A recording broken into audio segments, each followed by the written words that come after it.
Week 16 is here. Let's talk wide receivers and wide loads. Maybe just wide receivers.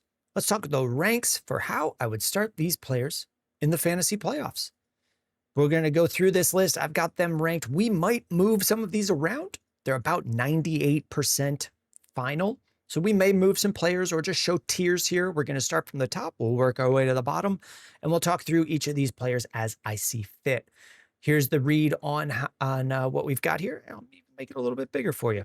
We've got the player, the team they're on, obvious, their matchup this week, and then that team's ranking against that position. So the Miami Dolphins, for example, have allowed the 25th most points to fantasy wide receivers on average. So that's not a great matchup for someone like Ja'Marr Chase, who we'll talk about right now.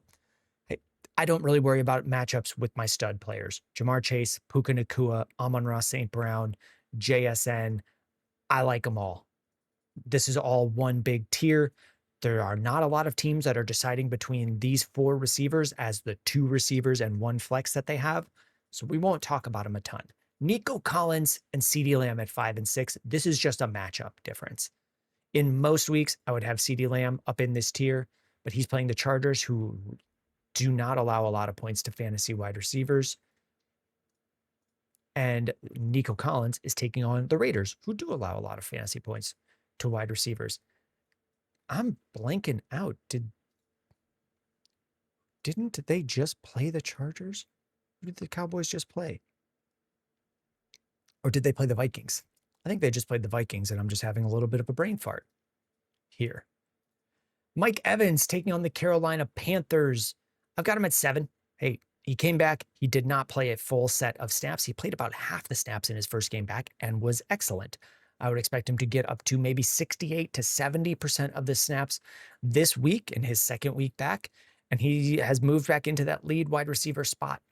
Now, he's had a rough year, and it's been hard if you have not really been paying attention to track how was Mike Evans being used.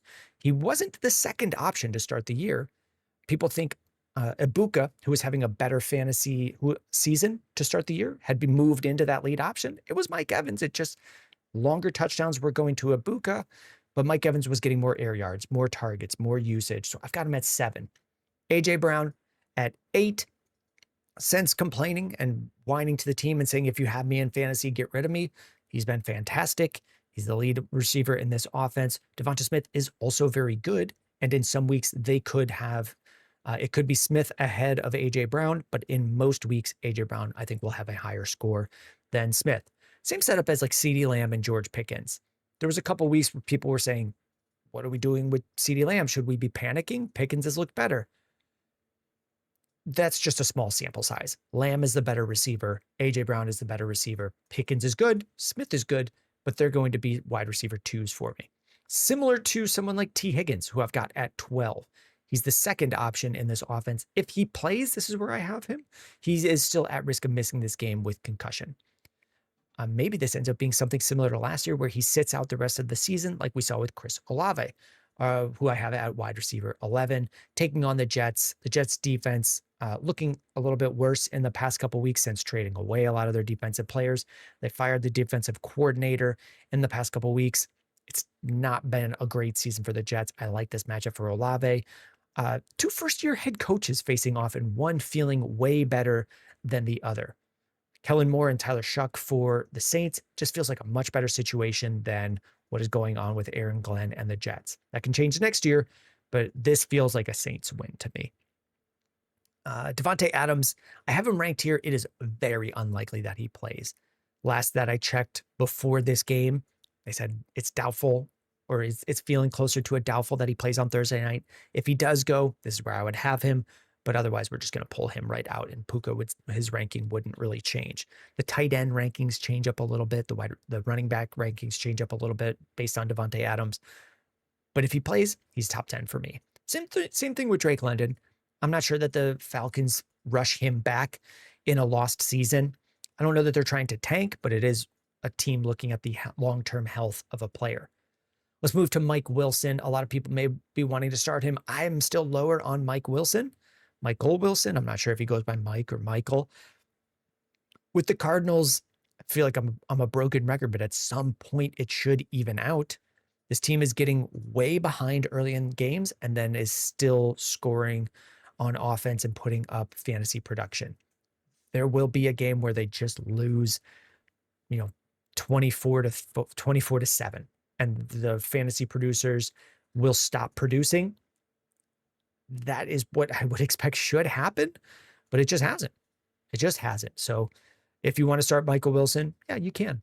Jameson Williams, up and down season since changing play callers. It has looked better for him. He still has some of those bust weeks. He's still somewhat of a boom bust player, but he's getting more targets. He's being involved in the offense more week over week. And I think Detroit can score on the Steelers. This is more of just, can the Steelers keep the game going and score on Detroit and kind of force some of these longer pass plays? Got Rashee Rice at 15. The Chiefs taking on the Titans is really what's keeping him buoyed up here. There's no Pat Mahomes in this matchup. The team is eliminated for the first time in over a decade, eliminated from the playoffs. But Rashee Rice is still playing for his next contract. Gardner Minshew is still playing for his next contract. These guys, I think, are going to go out there and give it their all. Any storyline of players not trying because they're eliminated, I don't really buy in on. They all have a reason to play well, and the matchup is one of the better ones. So I've got Rice at 15. I think he's still someone you can use.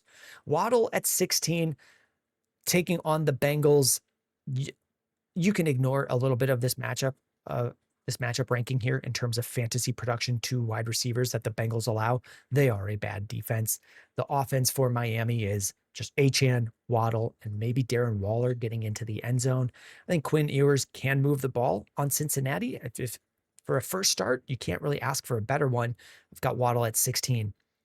Justin Jefferson, let's talk about him.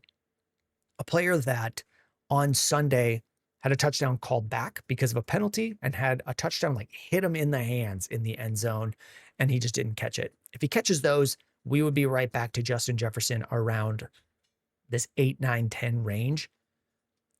He's a good enough player that we really only need to see one great game back. And I think we saw a lot of the signs of it. So it's possible that it doesn't happen again. The Giants are a defense that you can throw on. So let's see if JJ McCarthy takes another step forward and kind of brings Justin Jefferson back to elite fantasy production. He's a better player than these players ranked ahead of him, but he's just not getting the ball with good targets consistently. So I don't feel confident starting him. George Pickens, we have at 18. We talked a bit about him. We've talked about Devonta Smith. Let's go with Courtland Sutton taking on the Jags. The story of Courtland Sutton this season started really hot. Troy Franklin started to kind of even that out. Maybe now a Pat Bryant in the mix, but in the past couple of weeks, it's just been Courtland Sutton as the lead guy, now with better options at wide receiver 2 and 3. Where last year, it was just Courtland Sutton as the best option and no one really behind him. So he's still going to be a top 24 guy for me in the ranks most of the weeks, and he's still a big candidate for touchdown. Like that, catching touchdowns is a big part of his game, more so than someone like, say, a Zay Flowers, who's a possession catch between the 20s play. Like Courtland Sutton's a good end zone threat. Jakobi Meyers has been excellent since going to Jacksonville. He plays on the other side of this matchup, Sutton and Meyers in the same game. A lot of the concern or the down tiering of Jakobi Meyers, who's been great, is just what's the matchup against Denver? Is it Pat Surtain on Meyers? Is it Pat Surtain on Brian Thomas? Is he mixing it up? We don't know. We don't know the game plan. So I've got Meyers at 21 and Brian Thomas at 27, who's been looking better, getting healthier. Is this just a season where we find out Brian Thomas was never really healthy at all this year? That is my best guess. If we get to next year and Brian Thomas is looking great, yeah, then it's just going to look like, oh, yeah, he was hurt. Sprained ankle, wrist issues, other things holding him out.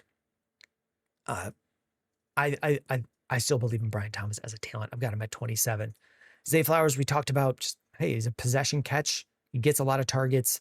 If that's the way this game goes, there are games where Zay Flowers disappears, but there's a lot of games where he gets 11 targets, 8 catches, and 90 yards, and that could be a great game. Ted McMillan at 24, Juwan Jennings at 23. Not a ton to say about either one of these. Not really specifically great matchups.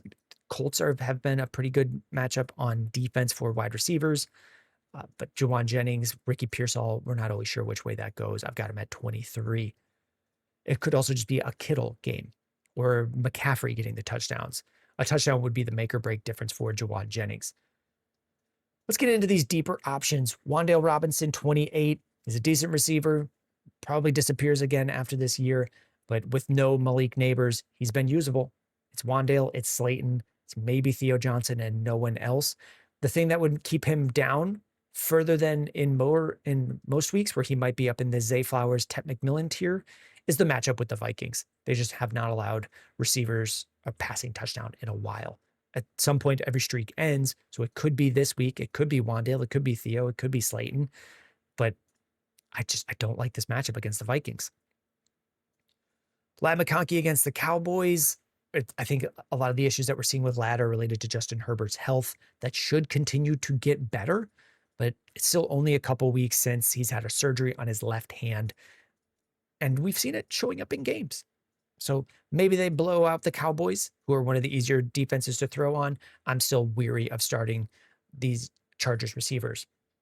Godwin at 30 against the Panthers. I think it's just Mike Evans is the lead option, and Godwin is the second one. Caught a touchdown and a 2-point conversion last week. He still has that in his bag. He's still a good start. There's just not really buys anymore. With a lot of these players, these are all players you can start. They're just down at wide receiver 31, 32, 33 because no one's on buy. Shakir, I'm a bit higher on than the consensus. He's the lead option here. I think there's just kind of a weird taste in people's mouth when they look at Shakir and put him into their lineups as like he's not that good.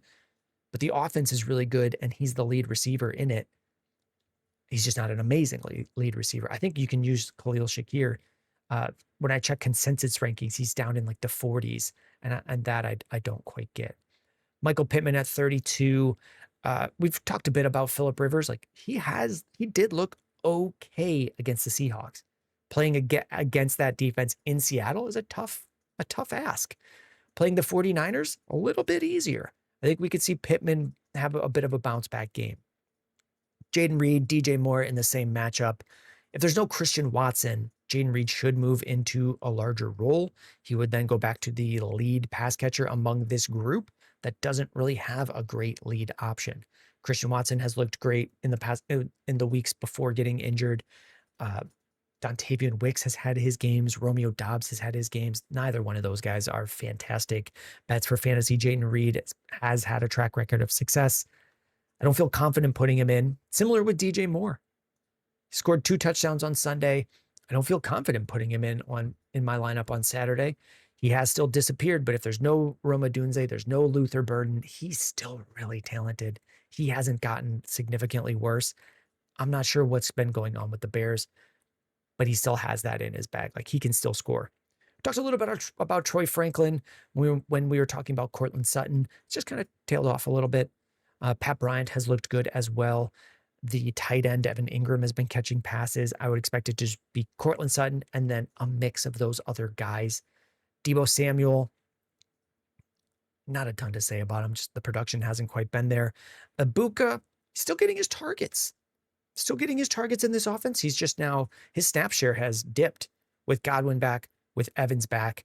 Ibuka had been dropped from about 80 to 90% of the snaps, and that's dropped into 60s, 70s as the third option. So I've got him at 37. He's still immensely talented. You could find him in the end zone. So I would comfortably be starting Ibuka over some of these next players. We could call this a pretty hefty tier break here with Ibuka over Burden, Diggs, Addison, Mitchell. We're just hoping for a turnaround with JJ McCarthy, and a deep shot to Addison could save your day. Same thing with Adonai Mitchell. He still has a deep touchdown in his bag, which is not going to see it every single week. Then we'll go through some of these possible plays. Like if Rome Odunze plays on Sunday, he would be ranked around like Wan'Dale Robinson. If we got Marvin Harrison, I would put him in, and this doesn't make sense to me.